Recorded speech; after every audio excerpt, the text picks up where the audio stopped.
वर्णम्यूणवर्धमानं परमपाणं जिणन्ति शुद्धेन वोच्छामि रयणसारं सायारण्यार्धं मीणम्।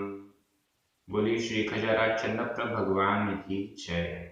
आचार्य श्री कुंद कुंद स्वामी की जय। हम सभी बड़े सौभाग्यशाली हैं जो हमें आचार्य कुंद कुंद स्वामी का महान ग्रंथ रयण सार के स्वाध्याय का अवसर मिल रहा है। हम सभी भक्तिभाव पूर्वक विनय के साथ नियम लेकर इस ग्रंथ की एक एक गाथा के एक एक शब्द को समझने का प्रयास कर रहे हैं। आज हम दो गाथाओं का अर्थ करेंगे, क्रमशः गाथा क्रमांक 28 और 29। ये दोनों गाथाएं बहुत सरल हैं। दान दिया जाता है लेकिन किसी से प्रभावित होकर, गलत उद्देश्य से प्रभावित होकर दान देने से क्या नुकसान है। और एक बहुत बड़ा प्रश्न हमारे बीच में आता है, अक्सर देखा जाता है जो दान नहीं देता है वो बड़ा धनवान है और जिसको दान देने की आदत है वो कुछ कम है। इसका क्या कारण है ये भी हमें आचार्य कुंद कुंद स्वामी इन गाथाओं के माध्यम से बताने वाले हैं। चलिए प्रारंभ करते हैं। गाथा क्रमांक 28। उच्चारण। जंतम जंतम मंतम मंतम तंतम तंतम जंतम मंतम तंतम। परिचर्यम परिचर्यम। पक्खवाय पक्खवाय। पीयवैणम पीयवैणम। पक्खवाय पीयवैणम। पडुच्च पडुच्च। आधचा पुरचा। पडुच्च। पंचम याले पंचम याले। भरहे भरहे। दाणम ण किम पी मोक्षस्स मोक्षस्स। आधसा पुरसा। मोक्षस्स। जंतम मंतम तंतम जंतम मंतम तंतम। परिचर्यं पक्खवाय पीयवैणम परिचर्यं पक्खवाय पीयवैणम। पडुच्च पंचम याले पडुच्च पंचम याले। भरहे दाणं न किंपि मोक्षस्स भरहे दाणं न किंपि मोक्षस्स। बहुत सरल और स्पष्ट गाथा है। किन किन परिस्थितियों में यदि दान किया जाता है तो न किंपि मोक्षस्स। दानम नीचे वाली लाइन, ऐसा दानम दान, किंपि कुछ भी, किम कुछ भी, किंपि कुछ भी, न नहीं है, मोक्षस्स मोक्ष के लिए। दानम दान ऊपर वाली 3 लाइनों में बताया जाएगा। ऐसी कंडीशन में दिया गया दानम दान, किंपि कुछ भी, न नहीं है, मोक्षस्स मोक्ष के लिए। मोक्ष के लिए वह दान कुछ भी नहीं है। मतलब ऐसा दिया हुआ दान मोक्ष के लिए दिया हुआ नहीं है। कैसा, अब देखिएगा।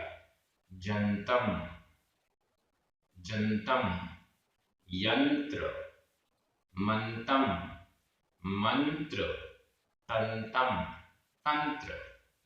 यंत्र, मंत्र और तंत्र, इनसे नीचे एक शब्द दिया हुआ है पडुच्च। पडुच्च पडुच्च पडुच्च का अर्थ हुआ प्रतीति करके, विश्वास करके, भरोसा करके, प्रभावित होकर। किससे प्रभावित होकर? जंतम, मंतम, तंतम, परिचर्यम, पखवाय, प्रियवर्णम, इन सब से पडुच्च प्रभावित होकर, विश्वस्त होकर। यह पडुच्च संबंधक भूत कृदंत का अनियमित प्रयोग है। किससे प्रभावित होकर? यंत्र से, मंत्र से और तंतम, तंत्र से। यंत्र, मंत्र और तंत्र से। किसी ने कोई यंत्र दे दिया, मंत्र दे दिया या कोई तंत्र कर दिया तो उससे प्रभावित होकर, उससे विश्वस्त होकर, या परिचर्यम, परिचर्या, परिचर्यम, सेवा, की हुई सेवा। परिचर्यम का अर्थ है की हुई सेवा। किसी ने हमारी बहुत अच्छी सेवा कर दी। सेवा कर दी मतलब कि तुम ऐसा दान कर दो, मैं उसके बदले में तुम्हारी ऐसी सेवा करूंगा। या किसी ने सेवा कर दी, उसके बदले में हम दान कर रहे हैं, तो वो मोक्ष के लिए नहीं है, वो मोक्ष के लिए नहीं है, उससे कल्याण होने वाला नहीं है, उससे संसार ही बढ़ेगा। परिचर्यम, परिचर्यम का अर्थ हो गया परिचर्या, सेवा, सेवा करके दान लेना। कई लोग ऐसे होते हैं बहुत अच्छी सेवा करते हैं और उसके बाद फिर वो दान के लिए हमसे कुछ लेने की इच्छा रखते हैं, तो वो अलग बात हुई। इसके बाद पखवाय, पक्षपात, पखवाय, पक्षपात। अगर तुम दान करोगे तो मैं तुम्हारे पक्ष में आ जाऊंगा, मैं तुम्हारे पक्ष के लिए कार्य करूंगा। पक्षपात। प्रियवर्णम, प्रिय वचन, पक्षपात पूर्ण प्रिय वचन, पक्षपात से सहित प्रिय वचन, बहलाकर, फुसलाकर, और भी कौन कौन से शब्द होते हैं, ऐसे करके दान निकलवाया जाता है, तो वह मोक्ष के लिए नहीं है। यंत्र, मंत्र, तंत्र, परिचर्या, पक्षपात पूर्ण प्रिय वचन, तुम ऐसा करोगे तो इसकी मैं ये लाभ तुम्हें मिलेगा। पक्षपात रूप, वैसे पक्षपात है तो पक्ष में होकर कि अगर तुम दान कर दोगे तो मैं तुम्हारे पक्ष में हो जाऊंगा, तुम्हारा ये परेशानी दूर हो जाएगी, कोर्ट के केस दूर हो जाएंगे, और भी बहुत सारी बातें यंत्र, मंत्र, तंत्र की जाती हैं। मैं तुम्हें ये यंत्र दे दूंगा, इससे ऐसा हो जाएगा, एक मंत्र तुम्हें दे दूंगा, उससे ये हो जाएगा। तो ये सब करके जो दान दिया जाता है, इन पर विश्वास करके जो दान दिया जाता है, वो मोक्ष के लिए नहीं है। पंचम याले, पंचम काल, पंचम याले, पंचम काल में, और कहां पर? भरहे, भरत क्षेत्र में। पंचम काल में, उस काल में जिस काल में हम रहते हैं, पंचम काल में, ये पंचम काल चल रहा है। और कहां पर? भरहे, भरत क्षेत्र में। जहां हम जिस काल में हैं और जिस क्षेत्र में हैं, उस क्षेत्र में यदि हम यंत्र, मंत्र, तंत्र इत्यादि से प्रभावित होकर दान करते हैं तो किंपि न मोक्षस्य, वो मोक्ष के लिए कुछ भी नहीं है। शब्दों का अर्थ तो आपको क्लियर हो गया। यंत्र क्या कहलाता है? जिस पर बीजाक्षर आदि लिखे होते हैं, मंत्र आदि लिखे होते हैं, मंदिरों में विराजमान रहता है वो यंत्र। कई लोग इन यंत्रों का दुरुपयोग करते हैं। यहाँ पर ये नहीं कहा जा रहा कि ये यंत्र, मंत्र, तंत्र आदि गलत है। यहाँ पर ये कहा जा रहा है यंत्र, मंत्र और तंत्र से प्रभावित हो करके जो दान दिया जा रहा है, यंत्र, मंत्र और तंत्र से प्रभावित होकर जो दान दिया जा रहा है, वो मोक्ष के लिए नहीं।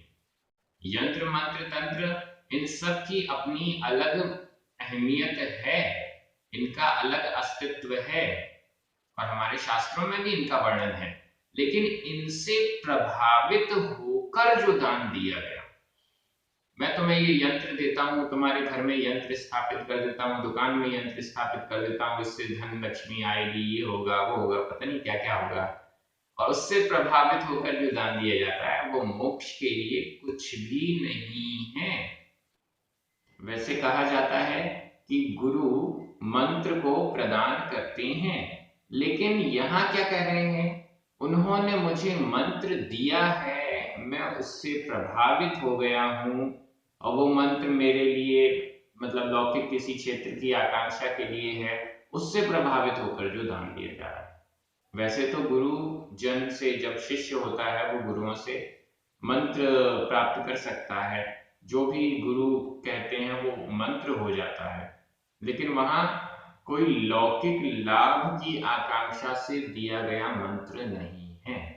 कई बार ऐसा होता है, किन्हीं के भी पास पहुंच गए, हम बहुत परेशान हैं और आप कोई मंत्र दे दो, तो कोई भी मंत्र दे दिया गया, अब उस मंत्र से प्रभावित होकर जो दान कर रहा है वो मोक्ष के लिए नहीं है, और पता नहीं वो मंत्र सही दिया गया है गलत दिया गया है, क्योंकि देने वाला कौन है, कैसा है, वीतरागी है, सरागी है, पक्षपाती है, कैसा है।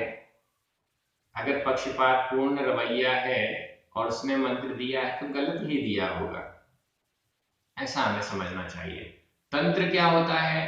तंत्र इन मंत्र और अन्य क्रियाओं के साथ जो तांत्रिक क्रियाएं हैं वो कहलाता है तंत्र। जैसे कई बार उदाहरण दे रहा हूं, नजर उतारी जाती है। नजर उतारना अलग अलग माध्यम से होता है, वो नजर उतारना एक तंत्र है, उसके माध्यम से भी कार्य होते हैं, लेकिन ऐसे तंत्रों से प्रभावित होकर दान देना ये गलत है, मोक्ष के लिए जरा भी नहीं है। कई लोगों की ऐसी दुकानें खुली हुई हैं जो यंत्र मंत्र और तंत्र के माध्यम से ही अपनी आजीविका चलाते हैं, तो वो आजीविका एक अलग बात है, लेकिन उससे प्रभावित होकर दान देने से कुछ भी फायदा होने वाला नहीं है। आजकल हमारे जैन धर्म में भी, जैन समाज में भी ऐसी प्रवृत्तियां बढ़ती जा रही हैं, इनसे हमें बचकर रहना चाहिए। सेवा करके दान लिया जा रहा है या पक्षपात में खड़े होकर दान लिया जा रहा है, प्रिय वचनों से बहला फुसला कर दान लिया जा रहा है, ये सब कोई मोक्ष के लिए कार्यकारी नहीं है। कौन सा दान मोक्ष के लिए कार्यकारी है, इस गाथा से ही स्पष्ट हो रहा है। जो सत्पात्र को दिया जाए, और किस किस दृष्टि से दिया जाए, पिछली गाथा में बताया गया था, सम्माई सुगुण भायण पत्य विशेषण, सम्यक्त्व आदि उत्तम गुणों का जो धारक है, ऐसे पात्र विशेष को जो दान दिया जाता है। सम्यक्त्व आदि गुणों को, रत्नत्रय को देखकर हमें दान करना चाहिए, ना कि यंत्र मंत्र तंत्र को देखकर। देखिए एकदम स्पष्ट कर रहे हैं, आचार्य कुंद कुंद स्वामी स्पष्ट कर रहे हैं, दान करना चाहिए, दान करना हमारा कर्तव्य है, लेकिन किसके लिए दान करना चाहिए? क्योंकि दान की क्रिया अकेले नहीं हो सकती, दान की क्रिया के लिए दो व्यक्ति चाहिए, एक देने वाला एक लेने वाला, एक दाता और एक पात्र। पात्र यदि नहीं होगा तो दान नहीं हो सकता, दाता यदि नहीं होगा तो दान नहीं हो सकता। दाता भी ठीक होना चाहिए, दाता की भावना सही होनी चाहिए, लोभी नहीं होना चाहिए, कल हमने पढ़ा था समझा था। पात्र भी अच्छा होना चाहिए। इन चीजों से प्रभावित होकर दान करेंगे तो वो गलत हो जाएगा। पात्र कैसा हो? सम्यक्त्व आदि उत्तम गुणों से विभूषित हो, तब वह पात्र है और उसको दान करने से मोक्ष जैसे फल की प्राप्ति होगी, अन्यथा कुछ भी नहीं हो पाएगा। ये गाथा बहुत अच्छी थी, बड़े मनन और चिंतन वाली है, और आप मुझे जरूर बताइएगा कि कभी आपने ऐसी गलती तो नहीं की है कि किसी यंत्र मंत्र तंत्र से प्रभावित होकर आपने कुछ दान दिया है। अगर ऐसा किया है तो कमेंट बॉक्स में लिखिए, और नहीं किया है तो लिखिए हम तो इससे बचे हुए हैं। अगर ऐसा गलती से आपके साथ हो गया तो नाम मत लिखिएगा कि किसने आपको प्रभावित किया था, लेकिन बिना उसके भी आप लिख सकते हैं। कौन सा दान देने के बाद आपको लग रहा है कि ये गलत दे दिया गया, वो आप जरूर कमेंट बॉक्स में लिखें, बिना नामोल्लेख के साथ। नामोल्लेख मत कीजिएगा, एक जगह एक स्थान पर इस टाइप से लिख दीजिए। अब आगे चलते हैं, गाथा क्रमांक 29, उच्चारण। दाणीणम, दाणीणम दालिद्दम, दालिद्दम, आधा दा पूरा दा बिंदी, दालिद्दम।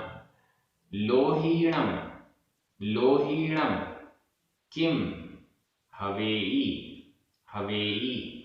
महसिरियम, महसिरियम, सारा और या तीनों में छोटी की मात्रा है। महसिरियम। उहयाणम, उहयाणम, पुव्वज्जीय, पुव्वज्जीय, आधा व पूरा व, आधा ज पूरा ज, पुव्वज्जीय। कम्म, फलम, जाव, होई, थिरम। दाणीणं दालिद्दं, दाणीणं दालिद्दं, लोहीणं किं हवेमहसिरियं, लोहीणं किं हवेमहसिरियम्। उहयाणं पुव्वज्जीय, उहयाणं पुव्वज्जीय, कम्मफलं जावहोइथिरम्, कम्मफलं जावहोइथिरम्। बहुत अच्छी गाथा है और ये प्रश्न अनेक बार हमारे मन में आता है। मेरे भी मन में कई बार आया और मुझे उत्तर भी दिया, यही इसी गाथा के आधार से मुझे उत्तर दिया गया। क्यों ऐसा होता है? दाणीणम दालिद्दम, दाणीणम दानियों के, दालिद्दम दरिद्रता, दानियों के दरिद्रता क्यों हो जाती है? 100% नहीं होती। कुछ दानियों को हम देखते हैं दान करने के बाद उनमें निर्धनता आ जाती है। ऐसा क्यों होता है? दाणीणम, दानियों के, दाणीणम यह षष्ठी विभक्ति का बहुवचन है और नीचे लोहीणम यह भी षष्ठी विभक्ति का बहुवचन है। दाणीणम दालिद्दम, दानियों के दालिद्दम दरिद्रता, और लोहीणम लोभियों के, लोहीणम लोभियों के, किम क्यों, हवेई होती है, महसिरियम मह महासिरियम श्री, महाश्री महान लक्ष्मी, बहुत अधिक धन संपत्ति, किम हवेई क्यों होती है, ये प्रश्न हो गया। हवेई यह वर्तमान काल अन्य पुरुष एक वचन का क्रिया रूप है। हवेई होती है, क्यों होती है? दानियों के दरिद्रता क्यों होती है? और लोहीणम लोभियों के, महसिरियम महाश्री महालक्ष्मी धन संपत्ति वैभव, किम क्यों हवेई होता है, ऐसा क्यों होता है? प्रश्न आपको समझ में आ गया? ऐसा क्यों होता है कि दानी लोग गरीब दिखाई देते हैं, धर्मात्मा लोग गरीब दिखाई देते हैं, और लोभी जो धन का संचय कर रहे हैं, जिन्हें धर्म नहीं करना है, व्यसनों में लगे हुए हैं, ऐसे व्यसनी धनवान दिखाई देते हैं? ऐसा क्यों है? ये प्रश्न बार बार मन में आता है। इसका उत्तर आचार्य कुंद कुंद स्वामी स्वयं दे रहे हैं। नीचे वाली लाइन देखिए, उहयाणम पुव्वज्जीय कम्म फलम, ये पूरा एक शब्द है, पुव्वज्जीय कम्म फलम। उहयाणम, उहयाणम दोनों के, उभय उभय दोनों, उहयाणम में भी षष्ठी विभक्ति का बहुवचन है, जैसा कि दाणीणम और लोहीणम में।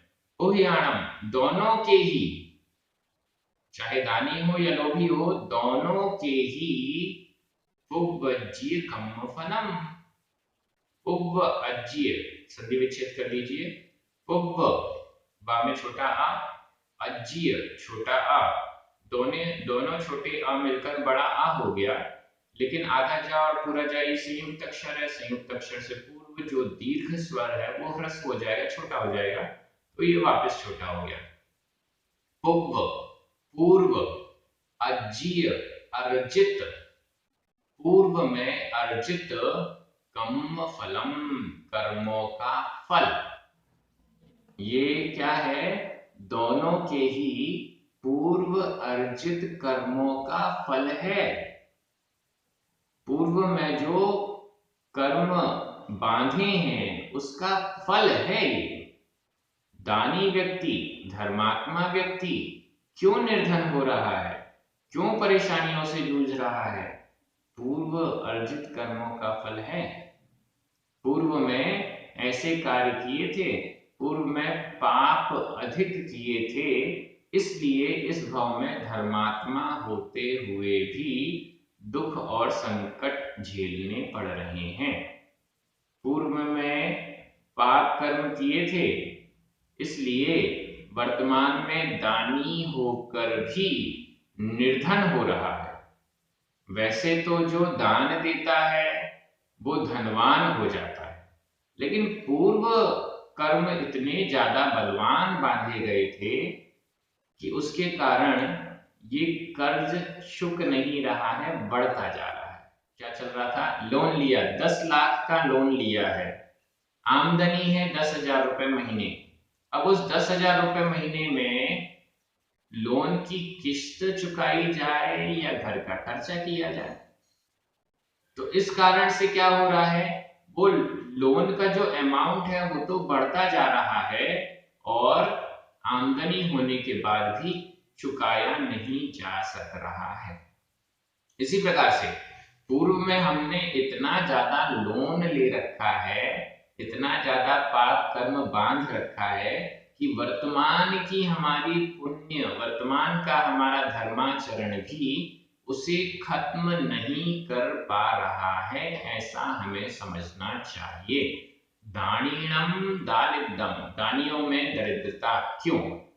और इसी को हम यहाँ पर देखते हैं, लोभियों के पास धन संपत्ति क्यों है? पूर्व में इतना ज्यादा बैंक बैलेंस है कि अभी वो कमा ही नहीं रहा है तो भी खर्च करते करते करते खत्म नहीं हो रहा है। लोभी व्यक्ति वर्तमान में लोभी है, लेकिन पूर्व भाव में वो निश्चित रूप से बड़ा धर्मात्मा था, बहुत पुण्य कार्य उसने किए थे, और इस कारण से वर्तमान में अधार्मिक होते हुए भी, सत्य व्यसनी होते हुए भी, लोभी होते हुए भी उसकी धन संपत्ति खत्म नहीं हो रही है, ऐसा हमें समझना चाहिए। पूर्व अज्य कर्म फलम, पूर्व के अज्य, अर्जित, अर्जित यानी कमाए हुए, अर्जन किए हुए, यह भूतकालिक कृदंत का प्रयोग है। अज्य अर्जित किया हुआ, पूर्व में अर्जित किया हुआ कर्म फलम कर्म फल है। जाब जब तक पूर्व में किया हुआ कर्म फल है तब तक होता है स्थिरम यानी स्थिर, तब तक ये स्थिर रहेगा, तब तक ये ऐसा ही रहेगा। जब तक दानी व्यक्ति पूर्व अर्जित कर्मों के फल को भोग नहीं लेता तब तक वो दरिद्र बना रहेगा। लोभी व्यक्ति जब तक पूर्व अर्जित कर्मों के फल को भोग नहीं लेता तब तक वो महा ऐश्वर्यवान बना रहेगा, ऐसा हमें समझना चाहिए। इस गाथा पर और चिंतन कीजिए, बहुत चिंतन कीजिए, बहुत अच्छी ये गाथा है और हमारे कितने सारे भ्रमों को दूर करने वाली है। हम सोचते हैं हम इतने धर्मात्मा, हम पर कष्ट क्यों हो रहे हैं? इसलिए कष्ट हो रहे हैं, इसका चिंतन हमें निरंतर करते रहना चाहिए। तो ये गाथा भी आपको क्लियर हो गई है। एक बार मैं हिंदी अर्थ कर रहा हूं, आपकी नजर प्राकृत शब्दों पर जाएगी। दानियों के दरिद्रता और लोभियों के महाश्री क्यों होती है? दोनों के पूर्व अर्जित कर्मों के फल जब तक होता है तब तक स्थिर है, तब तक यह कंडीशन स्थिर रहती है। इस दृष्टि से इन दोनों गाथाओं का अर्थ हो गया। आगे और भी एक से एक प्रकरण आने वाले हैं, इंतजार है। आगे जल्दी जल्दी हमें ये गाथाएं सुनने, समझने, पढ़ने को मिल जाएं। इस दृष्टि से सभी बहुत अच्छे से आनंद के साथ अध्ययन कर रहे हैं। सभी को बड़ा एक एक शब्द क्लियर होने के बाद जो आनंद आता है उसकी अनुभूति तो एक अलग ही होती है।